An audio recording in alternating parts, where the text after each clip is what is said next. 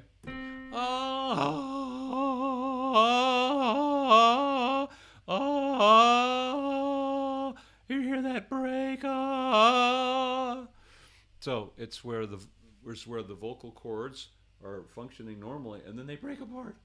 Okay, so go to I'm not sure if it's episode 60. It's the difference between falsetto and head voice is the name of the video. So search on my website, powertosing.com. Go to the Knowledge Center.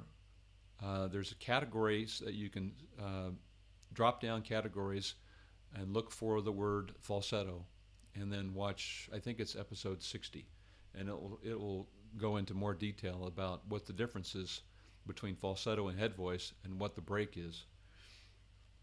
Okay. All